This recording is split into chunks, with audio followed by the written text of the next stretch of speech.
Good morning, everyone, and welcome to Staying Mission Driven, June 2025. We are glad that you are here. Extension is for everyone, and I'm thrilled that you join us on these Thursday mornings.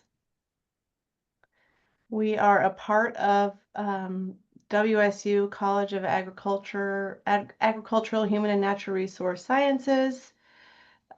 Working toward building a resilient Washington together, as part of the Extension Master Gardener Program, addressing 9 important priorities facing Washington residents for healthy people and a healthy planet. I have some updates today. First of all, I want to let you know, and I think most of you probably know this already, but GivePulse is updating what their screen pages look like on the website when you go to put in your hours. We've known this since May, I think. End of May, first part of June, I think is when we learned about it. And so we've been working behind the scenes with GivePulse to make sure that the new screens that you will see work for all of us. You should have or will shortly receive some new, we call them new view user guides. So you can see what the new screens look like when you navigate through GivePulse. It looks different, but it's all the same information, right? So the only thing it just looks different. It's really all that it is. But all the questions are going to be the same for you. That look and feel, difference can be alarming. So don't let it alarm you. If it looks different, it's on purpose, right? And the questions are the same. And reach out to your local program coordinator or GivePulse admin folks if you need help. And then I want to also give an update on the budget, or at least what I know about the budget. And most of this is all public information that I'm pulling from WSU Insider and other WSU resources that they have on their websites. So WSU's core funding for 2026, FY 2026, is being reduced by $17 million. That's 4.1% from the previous year. And this comes after the university saw a $4.9 million base reduction in state funding for FY 2026. Complicating that is all of the real impacts that we're feeling due to the federal grant funding. So it's a little bit challenging right now for the WSU leadership and Board of Regents. But they are working diligently and meeting regularly. The FY 2026 budget was approved by the Board of Regents. The documentation of that budget, we're waiting to see that any day now. They said it would be in June. We haven't seen it yet. I know things are a little bit behind because it took the state, our state leadership, the governor's office, a little longer than everyone expected to pass their budget. So it might be a little behind. Cuts are being made in a strategic way to meet this reduction. They're not blanket cuts. They will be,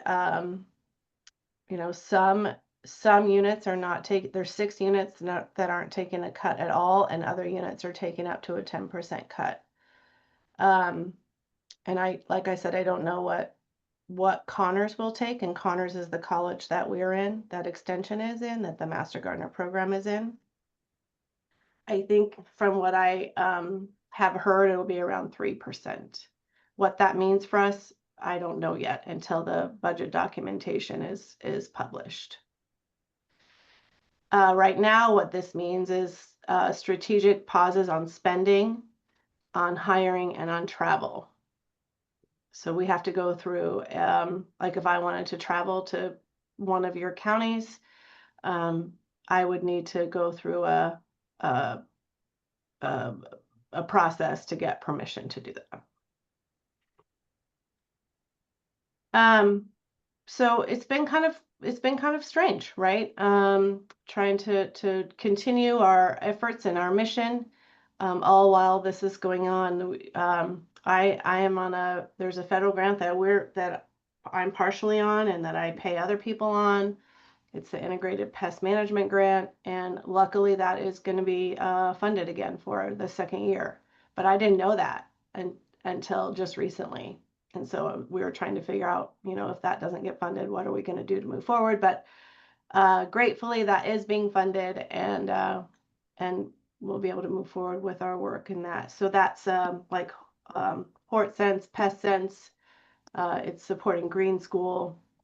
It supports the integrated pest management trainings that we do, in our basic trainings, just through salaries and things like that. So, but what I guess my message today through this, I attended WSU's spring commencement ceremony. My daughter graduated this year, and President Cantwell, who is our new president, her address gave me during that commencement ceremony gave me a little bit different perspective that I don't think I've had before. And she spoke about how WSU must be tenacious. And we've been tenacious for years, and we have to be resilient because we're not like the UW or other prestigious schools. We are a land-grant university, and we have a three-purposed mission to teach, research, and extend knowledge. And our program, our Master Gardener program, is a part of that extending knowledge purpose.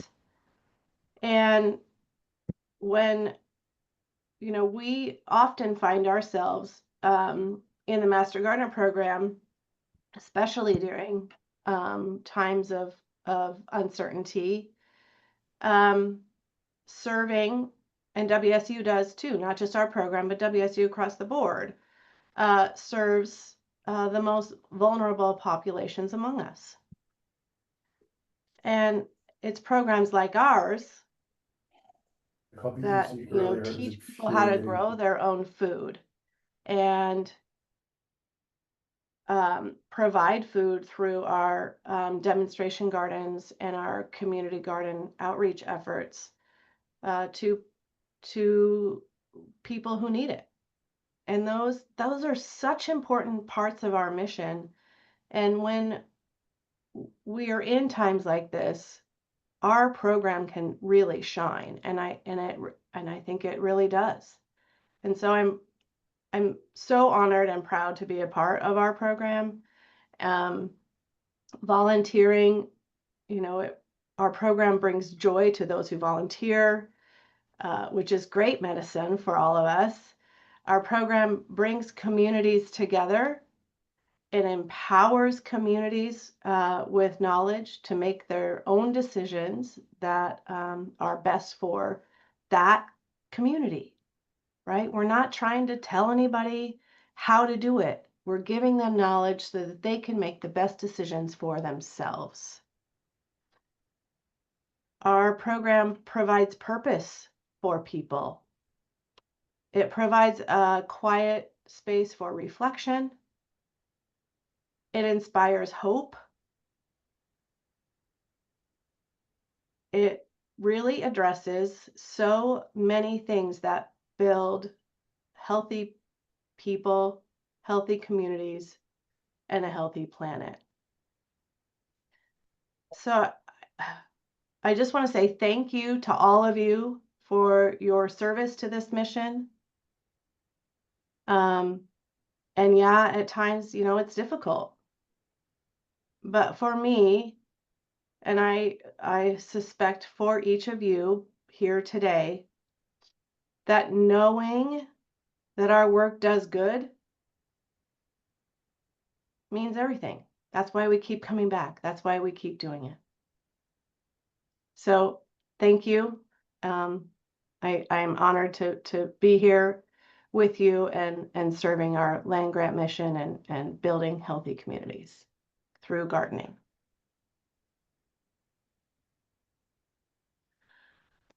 So fun stuff. I have awards. Our awards are available now for you to nominate folks for Master Gardener of the Year, the Ed Lacrosse Distinguished Service Award, and the Master Gardener Media Award.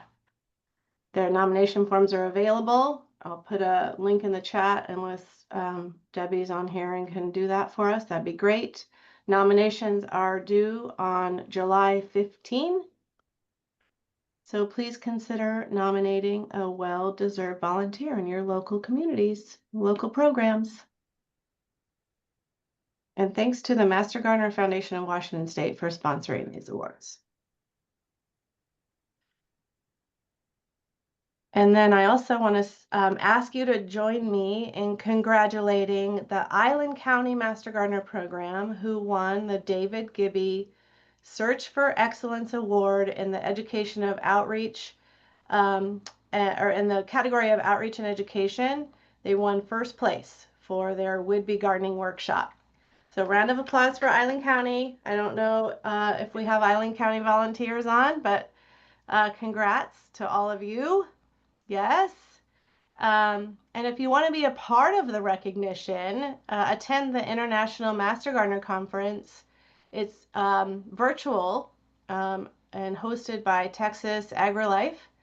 And our team will be honored with a video that will be shown during the conference.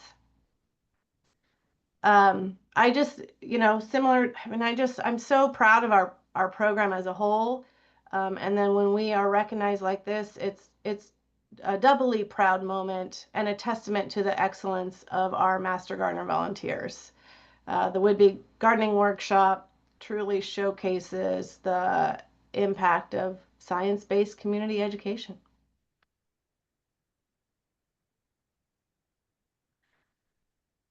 So Green School, it's going to be here before we know it. 15 weeks and counting. And the Pacific Northwest Gardener's Handbook, Growing for the Future, is published and will be available very soon. We are working through continuing education that can be earned for reading the book or reading the book and creating a product from what you've read. We're trying to work through exactly how CE will be will be earned. So I'll keep you posted on when it's going to be available. But it will be free to everybody. The new chapters are the preface, which is connecting people and plants, pollinators, climate change, and then creating a sustainable home landscape. All of the other chapters have been revised.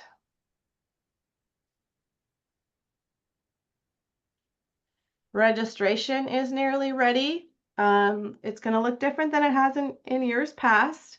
And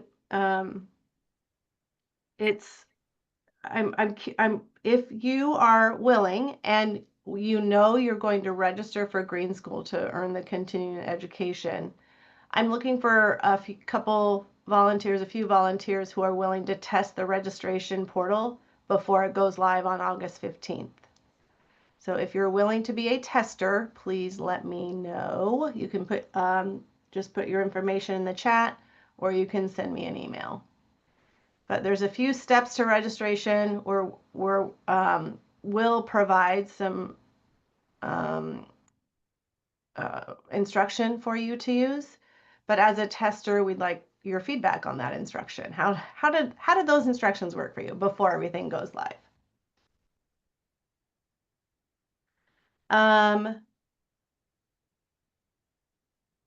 Let's see. Once you register, the people who are taking the Extension Master Gardener track will select their group. And so that means they're going to be selecting their county. As a Master Gardener volunteer wanting to take Green School for continuing education, your group will be the Washington Gardener Certificate group. And those will all be in the instructions that we'd like to have tested. The course will also have some information for a learner to practice before the modules actually begin on October 5. So it's called the Before We Begin section. And in that Before We Begin section, learners will be given the opportunity to practice getting on Zoom.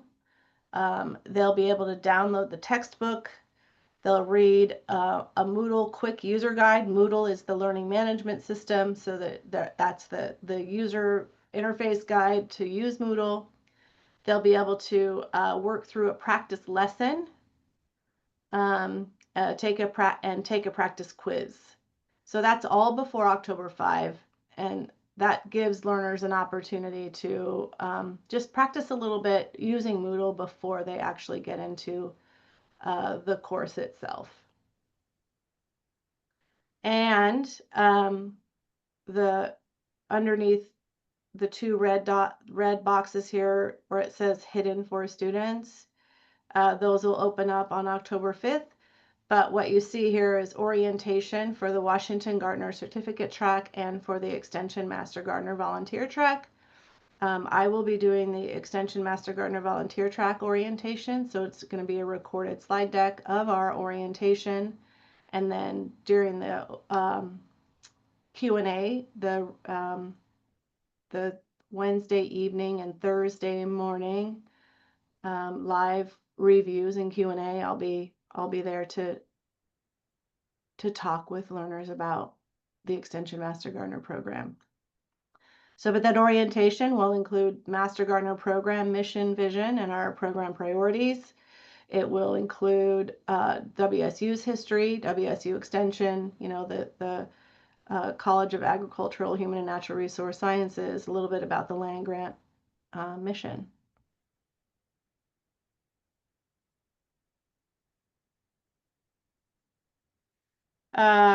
Let's see, we shared with coordinators yesterday a little bit about what teachers would be able to do in Green School. So your coordinators will be able to help you through that. Any questions about Green School before I switch gears and go over to the telling our story side?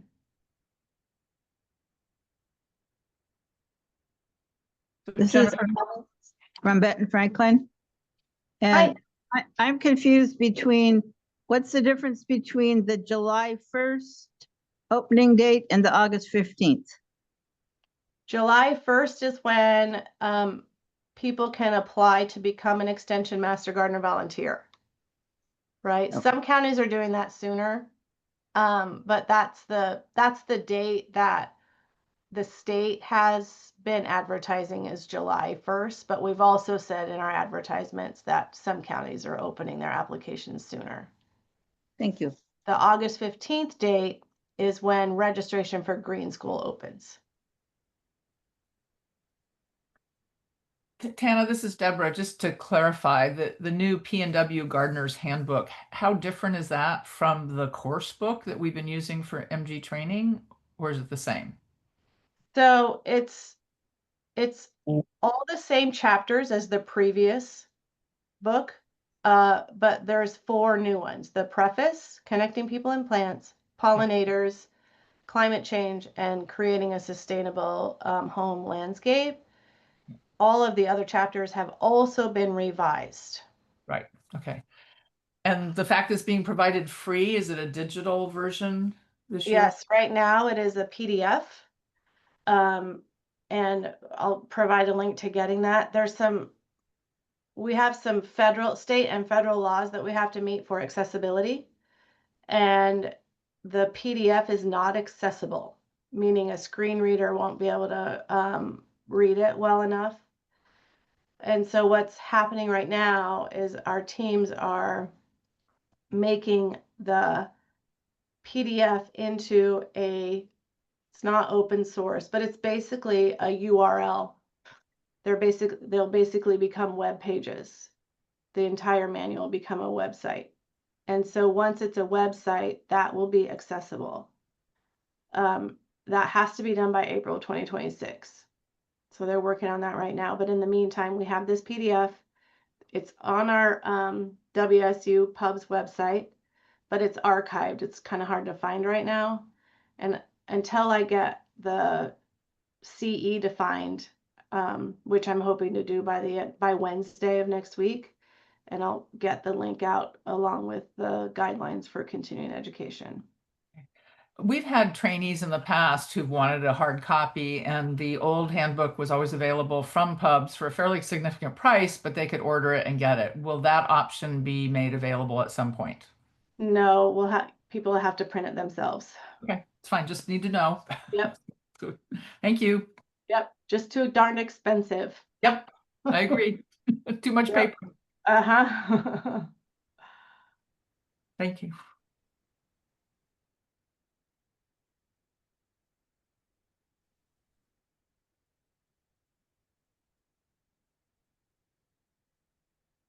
Checking through I was checking through the chat.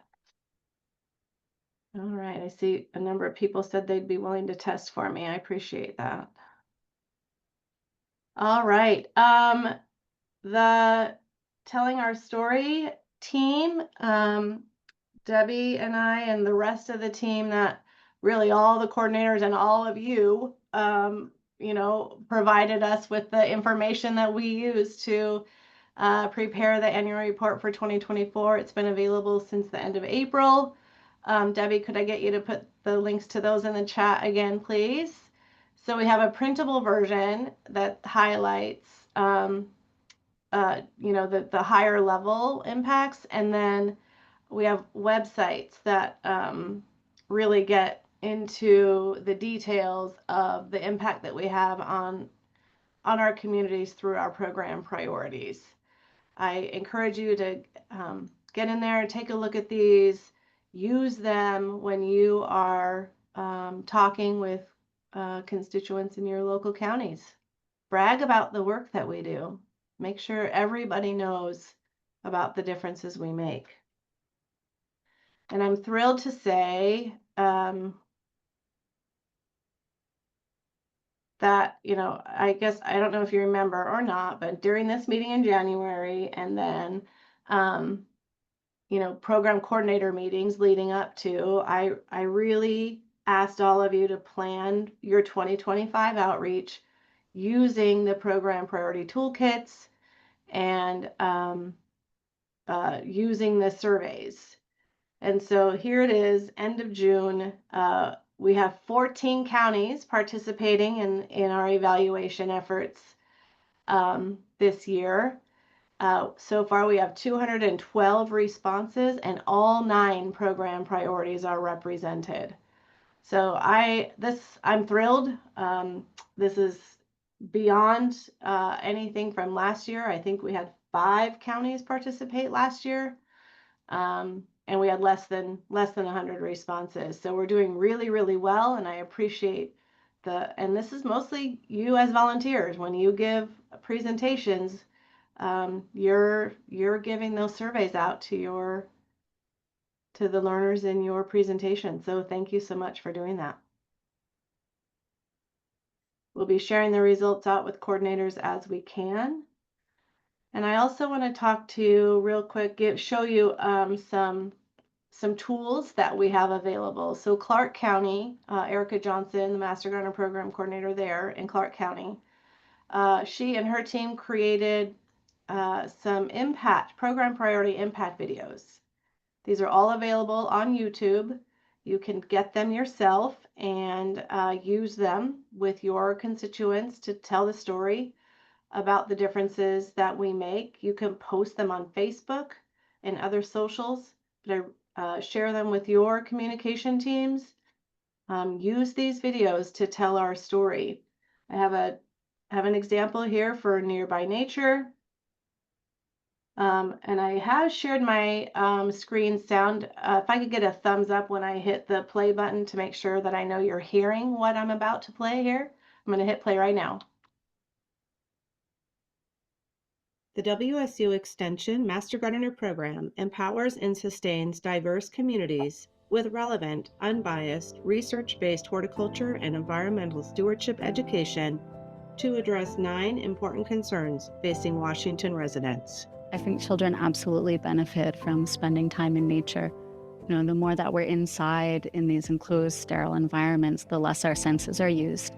When we go outside, there's so much more to hear, to see, to smell, to touch. What I find is that when my students get a chance to go outside in the garden, to dig in the earth, to see what's living there, it just brings out a completely different side to them. It's almost like they can relax a little bit more. There's this vibrancy that comes out and they love it. They never complain about going to the garden. They get in there, they dig it up so carefully, they shake off the dirt. They get so excited when they see big or small roots, and I see a lot more cooperation. I see a lot more getting along and being kind and collaborative talk. If the kids get an earthworm, everybody comes over to see it. In the classroom, some of the behaviors that we see of conflict, of not getting along, of not sharing, really seem to disappear in the garden. Days when we don't go into the garden, I hear about it from the kids. Math and science really lend themselves to being outside in the garden. This year I have a split class. So with my second graders, we'll be mapping out the garden in a grid, and they'll be doing their own square foot of gardening. But then we have our language arts part. And already we've written thank you notes to people who have donated plants. We've written about what we want to have in the garden, what we see in the garden. We've drawn about it. I think there's really no subject that doesn't lend itself to being outdoors in the garden. I knew that most state universities have agricultural extensions from my experience on the East Coast, and that those are really rich resources for the community. So I found the Master Gardener program, found the school volunteer, and brought in lessons that were ready to go. Brought in curriculum that was ready to go. We just had master gardeners teaching us about worms and compost, and that was a huge hit. I feel much more confident than when I first started, and I feel confident in bringing other teachers into the program as well. I think a lot of kids are still on their electronics more than we would like. That's probably the most common thing I hear my students talk about, their tablets. But they don't talk about it when we're outside. They're excited for what we're doing outside. So let's get you outside into that green space. Let's give you that opportunity and turn away from the electronics, and let's look outward at this beautiful world around us.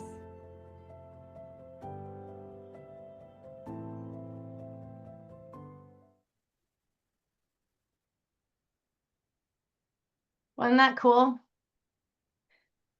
Yeah, so there's one of those videos for all 9 of our program priorities. They're on YouTube. You can get them and use them. If Debbie, did you put the link in the chat to that? Yes, I did. Okay, thanks. I mean, it's the pollinator one is amazing. The soil health one is amazing. I mean, they're all the fire resistant landscaping. They're all really fantastic videos. All right. Any questions about the telling our story and the evaluation efforts?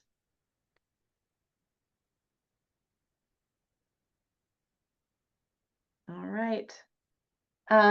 So I also want to provide an update on the work that we're doing for program and foundation relations. I've been working with the Master Gardener Foundation of Washington State and 3 pairs of coordinator and foundation president teams on updating the MOA that defines the relationship between WSU and the Master Gardener Foundations that support. The updated MOA, which when finished, will have been reviewed by the Master Gardener Foundation of Washington State attorney and WSU's attorneys and our WSU contracts. And it will define our distinct roles, our distinct responsibilities, and the rights of each of us, as separate entities. And we're also working on documentation to share best practices and explanations of each section of the MOA, including articles of incorporation and bylaws templates that are in alignment with both WSU and Master Gardener Foundation of Washington State expectations. The Master Gardener Foundations are important collaborators for us, and they provide flexibility and nimbleness that WSU just cannot. And foundations provide opportunities for volunteers to serve in various leadership positions, and they can be also important advisors to coordinators. So I'm happy that we're doing this work. It's taking time, but like anything important, it takes time. And so we will continue our communication out. We've been communicating with foundation presidents, with with county directors and program coordinators throughout to keep everybody in the loop here. But our ultimate goal is to really have strong, trusting relationships that are mutually beneficial for both the program and the foundation. Tana, what do you want to add? Tana, I can't see you. And there you go. Okay. There we go. Yeah.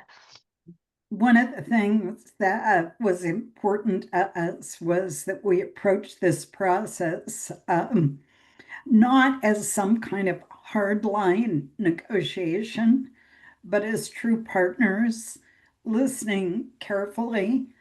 I want to express thanks to the counties that participated. Each brought a different perspective and certainly contributed to a much stronger document. The other thing that's important is while we have much in common, there also are unique characteristics at each of our foundations that need to be taken into account. And so I'm very appreciative of the foundations who are reaching out with questions or asking to meet with Jennifer and I to get more clarification.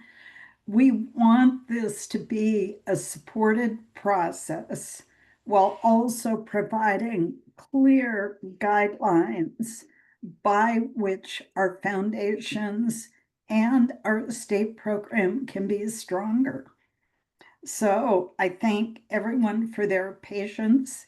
It is that dreaded C word, change, but I believe we'll be in a much better place at the end of this process.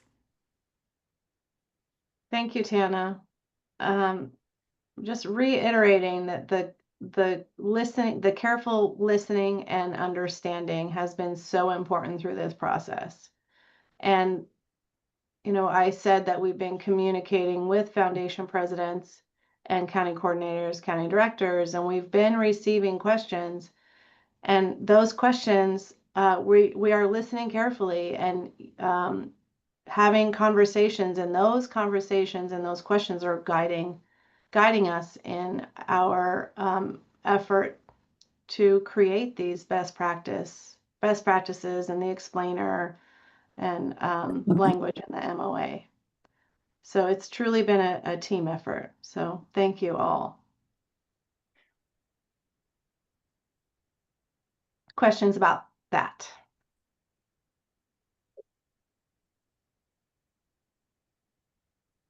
I put a question in the chat, Jennifer. This is Sharon O'Grady. Okay, let me get over to it.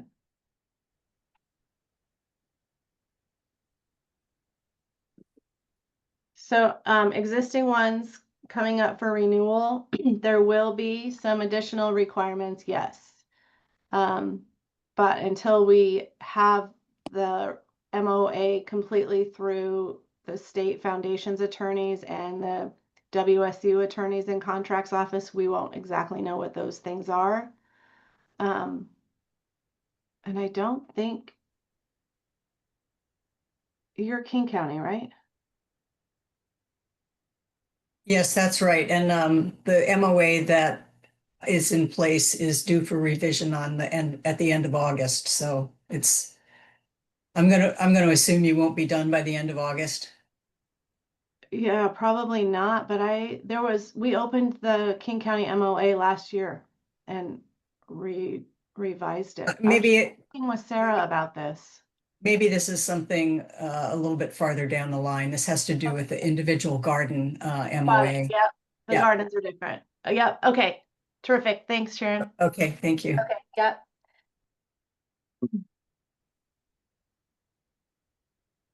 All right.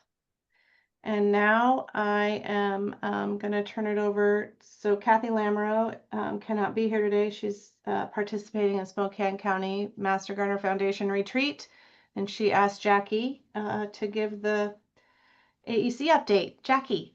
Hello there. Okay, so registration opened June 4th, and early registration will end July 15th. So make sure you let your folks know about that.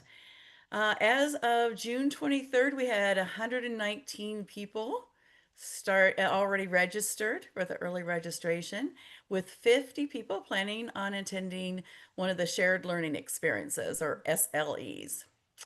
So it does seem to be a big hit, but if you're going to try to join into one of those, get in on that early registration, because some of them have a high number that they can, or a maximum number of people they can have to attend due to their classroom size. We've recruited 15 foundation sponsors for a total of $13,427, and 5 corporate sponsors contributed about $7,000 for a total of about $20,000 and change. So we're doing pretty well. Publicity on social media is robust, but make sure that your county if it has a Facebook account, put it out there. That would be great, because it does reach a wider market. You don't have to be a master gardener to attend these, as it has been in the past. If you have any connection to community newspapers, etc., go ahead and share that information. And contact Joyce Frazier. She'll help to provide whatever you might need. I can put her address here in the chat in a minute, so she can help you out with some of that.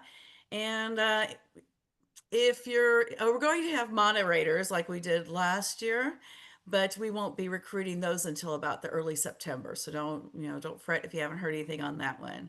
But anyway, back to the SLEs. We have about, like I said, over 50. Snohomish County has 17 already. Clark has some. Spokane has 10. Yakima 11, and I think Whitman and Kittitas also have a few there too. So there's openings, and we're kind of excited about this because it's going to allow people to learn together on that first day and to be together and do that community building that we so enjoy. Even though we can't go and be with the whole state, but we can at least be that way. And a lot of our speakers that are going to be live, we're arranging with them, especially on Friday, to have breakout sessions, so that when they may pose a question and ask you to discuss in your group, and then come back in 5 minutes or so, and we'll come back with an answer on what we think, what we've discussed, and we can share that around the state. So we're going to try to bring in people from around the state as well. So I think it's going to be a pretty exciting time. Are there any questions? Thank you, Jackie. Where are the SLEs being held? Oh, okay. It's Snohomish, Clark, Spokane, Yakima, Whitman, and Kittitas. Okay, so Yakima and Kittitas, is that one combined, or are there two separate ones? There's 2 separate ones. Okay. Oh, yeah, Yakima and Kittitas. Yeah, 2 separate ones. Okay. Yakima has 11 attendees right now, and Kittitas has 2. Okay. Maybe later on they'll divide. And Snohomish, I know, is also combining with Island County. Right. Yeah. So, and can a volunteer from, like, say, Skagit County go down to Whitman County if they want to attend? Yes, they can go, yes, wherever they would like. They just need to contact them. And when they sign up, they need to say that they would like to go to that particular county. And that's part of the registration process. That is part of the registration. Yeah, be sure to fill that out. We've had a couple people who said they wanted to attend an SLE, but they didn't tell us where. And it's really nice to know where so that that county knows how many people to expect to come. Right. And each county is doing something different as far as, because it's all day long. So there are some that are providing lunch and there's some that are doing just potlucks, or so just check in with those counties to find out more information. Yeah. Any other questions for Jackie? Jackie, this is Sharon O'Grady. I have access to a room for 90, and I know it's probably too late for this year, but are you collecting a list of locations? And I would be in King County. I'm sure we will do that. Yes. Okay, put my name on your list then, please. Could you give me your name again? Because all I see I'll is. I'll put it in chat for you. Thank you. All right. Thank you Awesome. so much, Jackie. Yeah. All right, and then turning over to Tana for a report on the Master Gardener Foundation of Washington State. And Tana, do you need the screen? Should I stop sharing? I think I'm good. In fact, I just came in, like some of you may be, from watering this morning.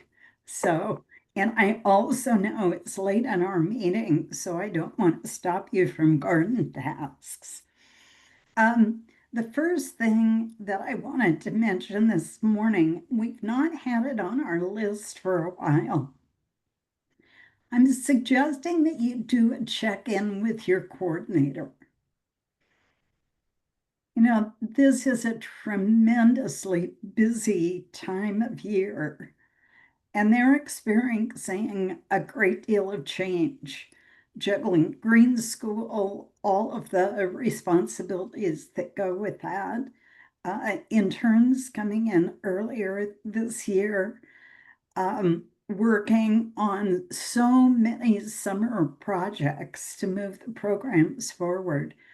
Do a check-in with them, see how they're doing, see what you might be able to contribute to help ease their workload a bit. Every one of those coordinators is so critical to our programs and our foundations. Sometimes we get busy and kind of forget all that behind the scenes work. Erin, I'm looking at your face right now as a new coordinator. So just do a quick check-in. I thought it was worth the reminder this morning. Thank you.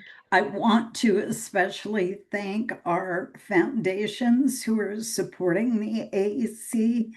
I know that some of you are not in a position to be able to forward financial support this year. I've had some questions about that support as I've worked with individuals. And one of the things that I think is important is being able to provide every one of your master gardeners in your county with high quality continuing education.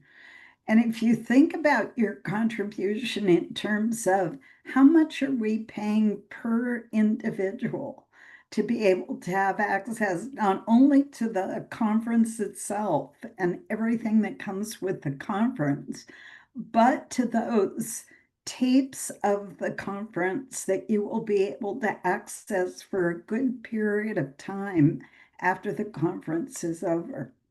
So thank you to those counties who've contributed. We understand those who aren't in a position to do so, but you certainly are keeping the AEC very viable.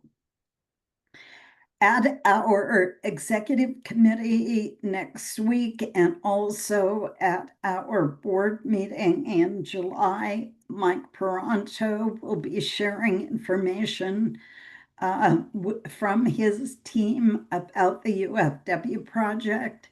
Many of the counties have already converted to that new webpage design. We're hearing great responses from the public. We have 4 what I would call mid-size counties that have not yet joined the project or have expressed some interest but are waiting for just a bit. We also have smaller counties who have very limited resources. So we're talking about how we can engage those counties who are not yet partners, the level of support we can offer, perhaps even a bit of mentorship for those smaller counties. And you'll be hearing more about that. As you can imagine, Mike and his team have been working on this project for almost 3 years now.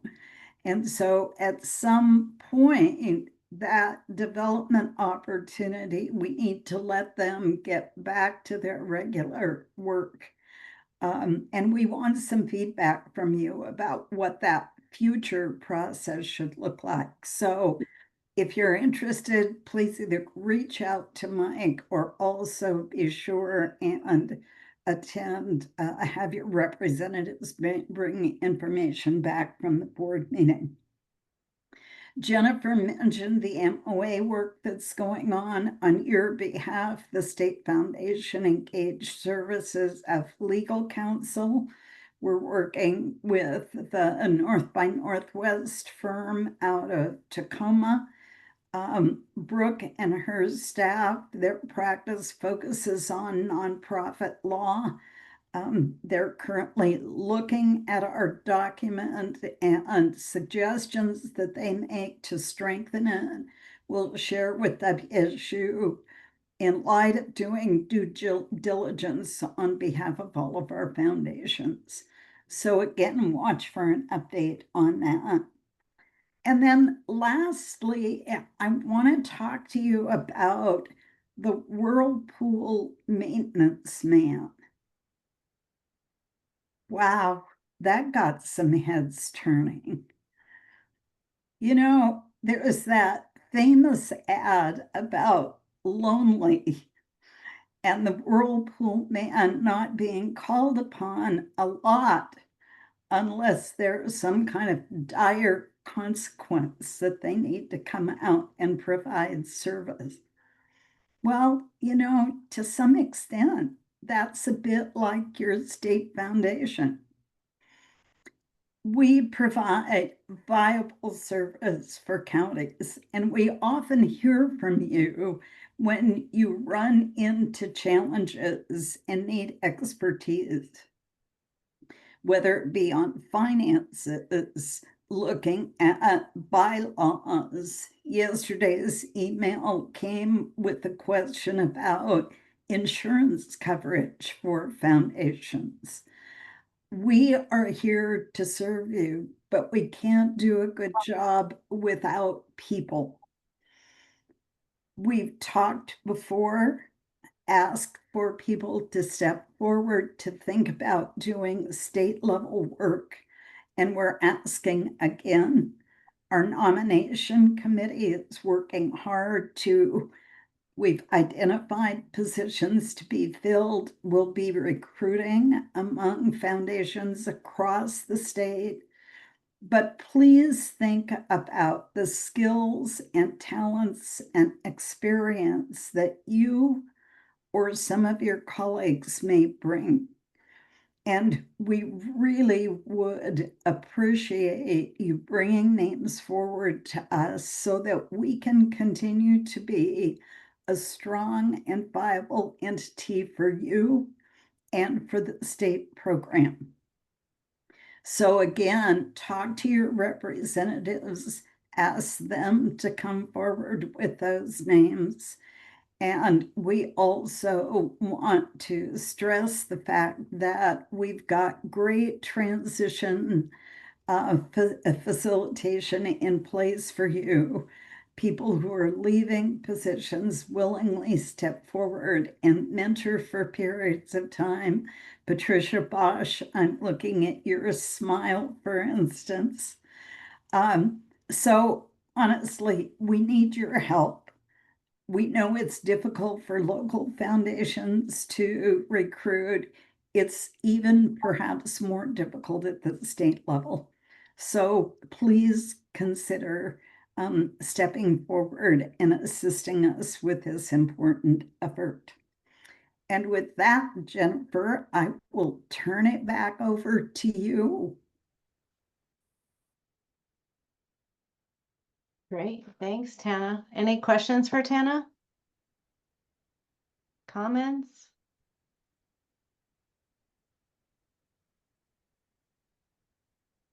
Tana, I appreciate your leadership with the State Foundation. I put a ditto in the chat. I rely on the State Foundation, in particular the exec team and the entire board. We meet twice a month generally, the exec team, and then with the entire board. I rely on them for their support, for their guidance, for their feedback. I couldn't do what I'm doing with our program without the State Foundation support. So if you're interested in serving at the state level, in supporting me and supporting the program, you can contact me too if you have questions. Be happy to help there.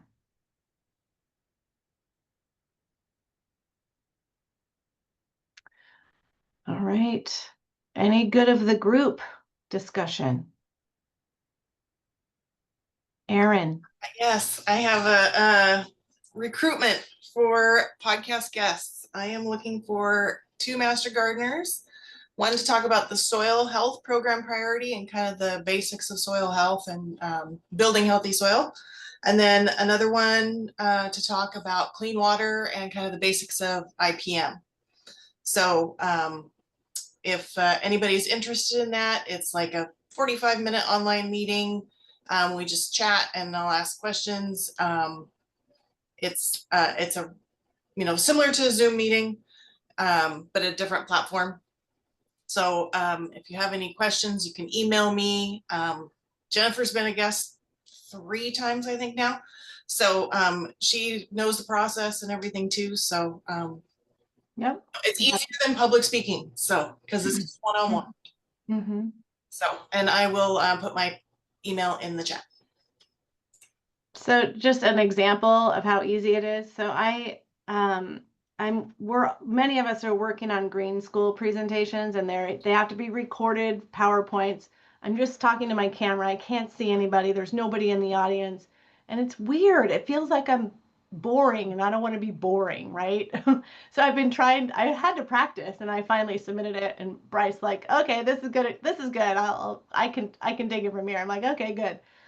And then he said, when you do your podcast interviews, it's great. I mean, you sound fine and you sound engaged. You're not boring, and you have, I don't know what he said, but I said it's because I can see Erin's face. I can see her reactions, and we're just having a conversation. It's really easy, really easy. Erin makes it really easy, and it's fun. So I encourage you to do it. Diane. I want to thank you for doing that interview about Green School, because I've referred it to some of my people that are helping me, and it's the best explanation, and it's personal and much easier than reading about it. So I thank you and Erin for doing that. It's been very helpful. Yeah, of course. Jennifer, go ahead, Patricia. I'd really like to reinforce what Diana said, because I had some less than perfect information at our board meeting last month. And Marcia, our other Cowlitz County rep to the board, listened to the piece that you did and had everything down pat. So we improved our board minutes. Thank you. You are welcome. I'm gonna, there's another, in addition to the podcast, Debbie, where's the video that Caitlin did?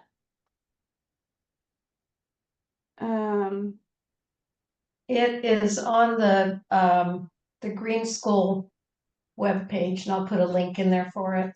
Okay. Course options, is it in the course options? Oh yeah, okay. Here, I'll share my screen real quick. This is really fast, Okay. and you can use this too to WSU Extension, Washington. no, hold on, I gotta Get back over here. So Debbie's going to put a link in the chat to this, but I'll just show you real quick. Green School. A course for people who want to improve their gardening experience by learning research-based horticulture and environmental stewardship practices. Curriculum that addresses important sociological and environmental issues for a more resilient Washington. There are 2 tracks of study in Green School. 1. Washington Gardener. 2. Extension Master Gardener Volunteer. Which track is right for you? Washington Gardener track. This is considered the self-directed learning track. It includes a fully online course with virtual instruction and a Washington Gardener certificate upon successful completion. Your training can be used to supplement your resume, promote a business, and grow your gardening knowledge. Extension Master Gardener Volunteer track. This is considered the volunteer training track. It includes annual training online and in person, 40 hours of volunteer service, a WSU Extension Master Gardener certification, and continued commitment to being a volunteer. As a WSU Extension Master Gardener volunteer, you will be a certified volunteer community educator. Your training prepares you to provide research-based horticultural and gardening education to your community through a variety of outreach activities. Some key differences between the tracks include in-person experiential learning, volunteer hours, and continued annual commitment. Ready to get started? Learn how to enroll or apply at greenschool.extension.wsu.edu. So Caitlin May in Pierce County coordinator made that, and that's another just tool to help people understand the difference. Jennifer, where is that video specifically? It's on the Green School website under course options. Did Debbie put a link in the chat to it? I did, but I was trying to find that video. You just scroll down the page a little bit. It's embedded, and it's right next to the little gal in the blue shirt that says, "Which track is right for me?" Yeah.